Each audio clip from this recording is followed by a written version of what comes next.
चलो देखो, अब हम पढ़ेंगे एनेलिडा के बारे में, ठीक है। इसके पहले हमने एस के एल्मंथीज के बारे में पढ़ा। देखो ये बहुत इंपॉर्टेंट टॉपिक है।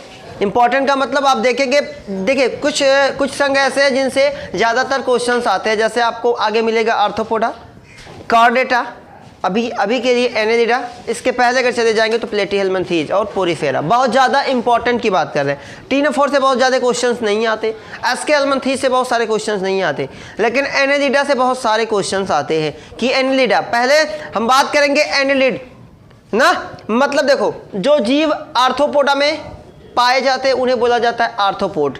जो जीव कार्डेटा संघ में पाए जाते हैं उन्हें बोला जाता है कार्डेट।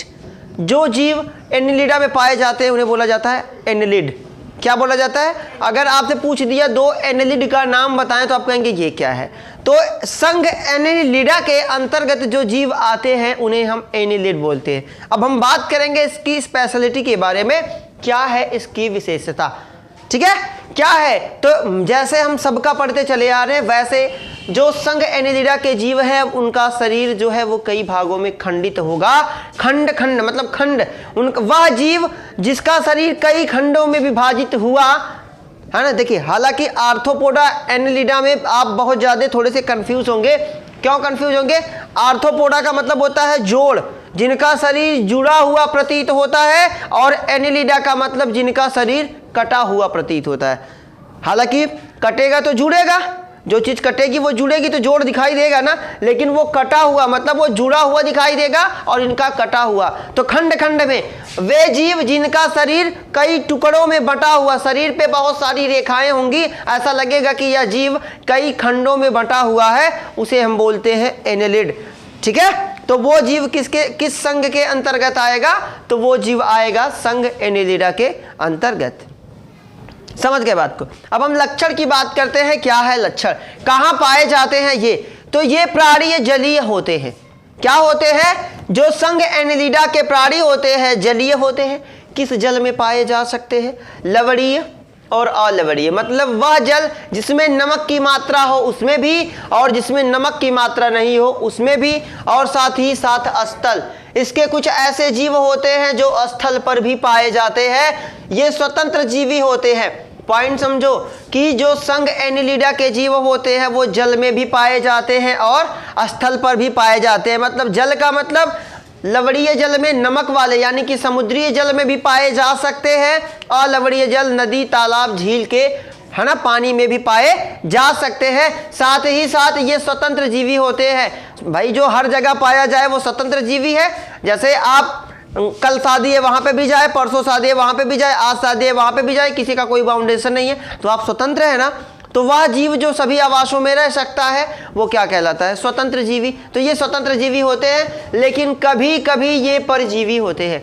कभी कभी का मतलब कुछ केसेस में ये परजीवी हो जाते हैं। जैसे अब नदी में गाय भैंस या पोखरी में भैंस चली जाती है तो उसको लीची है ना, चिली है ना, वो क्या बोलते हैं उसको? जोंक है ना, जोंक पकड़ लेती है।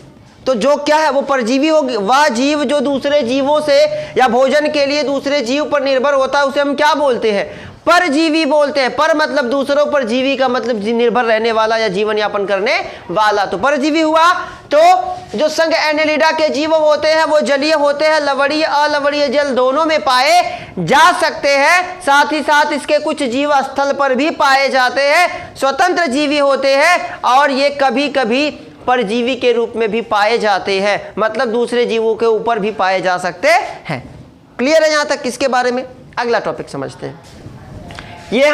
ये तो बताने की जरूरत वैसे थी नहीं, क्योंकि हमने आपको पहले ही बता दिया है कि जब आप टीनोफोर पर प्लेटीहेल्मिन्थीज से लेके अब कार्डेटा तक हर जीव का जो शरीर होगा या शरीर की बनावट होगी, संगठन होगा, कैसा होगा? वो अंग तंत्र स्तर का होगा।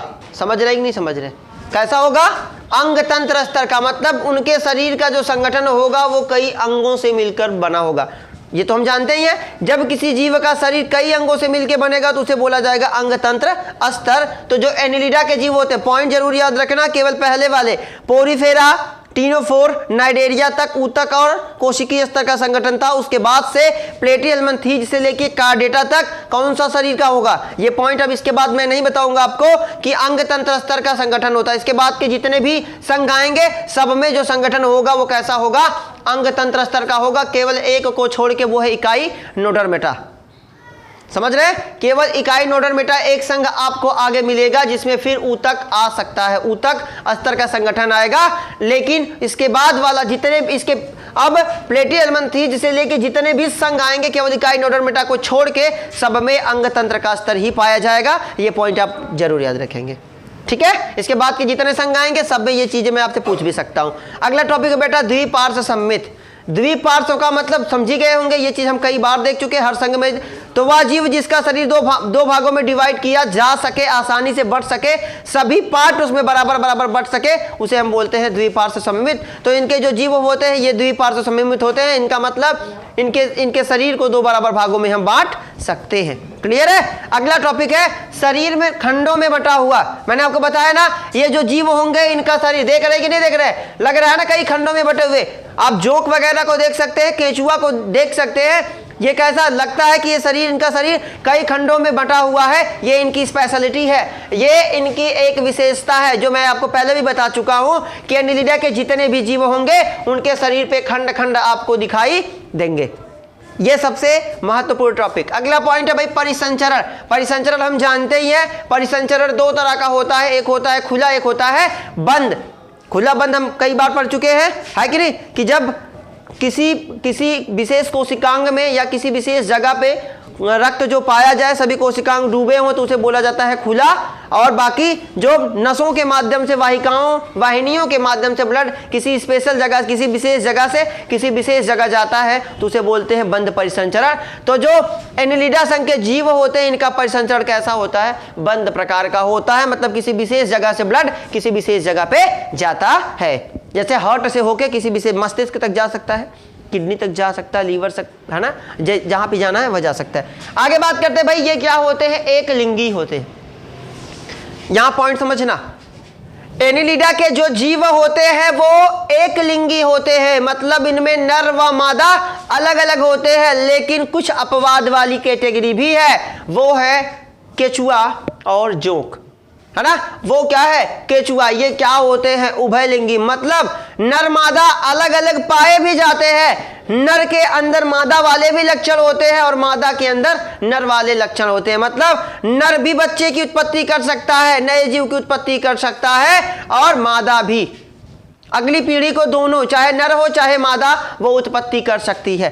तो वह जीव जो नर मतलब जिनमें दोनों लिंग पाए जाए उसे हम क्या बोलते हैं, उभयलिंगी बोलते हैं। कॉमन मतलब नर मादा जब एक ही में पाए जाए उसे द्विलिंगी या उभयलिंगी हम बोलते हैं। तो पॉइंट समझेंगे, एनिलिडा के जो जीव होते हैं वो एक लिंगी होते हैं, लेकिन केचुआ और जोंक को छोड़कर, क्योंकि ये उभयलिंगी होते हैं, यानी कि क्या होते हैं, इनमें नर व मादा दोनों के लक्षण पाए जाते हैं। अगला टॉपिक है जनन। इसमें हमेशा कैसा होगा, लैंगिक होगा। भाई केचुआ के अंदर नर वाला भी लक्षण है, मादा वाला, तो भाई दो विपरीत, उसके अंदर दोनों युग्मक पैदा होंगे। नर वाला भी युग्मक पैदा होगा और मादा वाला, दोनों निषेचन कर लेंगे। आंतरिक निषेचन, निषेचन कैसा हो रहा है, शरीर के अंदर ही हो रहा है। आंतरिक निषेचन करके संतान की उत्पत्ति वो क्या कर देंगे। हो गया कि नहीं हो गया। तो जनन कैसा हुआ, लैंगिक। भाई लैंगिक जनन का मतलब जब दो विपरीत युग्मक मिलके किसी संतान की उत्पत्ति करते हैं, किसी जीव की उत्पत्ति करते हैं, उसे बोला जाता है लैंगिक जनन।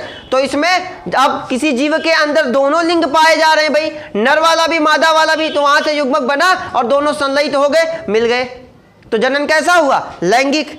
समझ गए ना। ये था आपका एनिलिडा।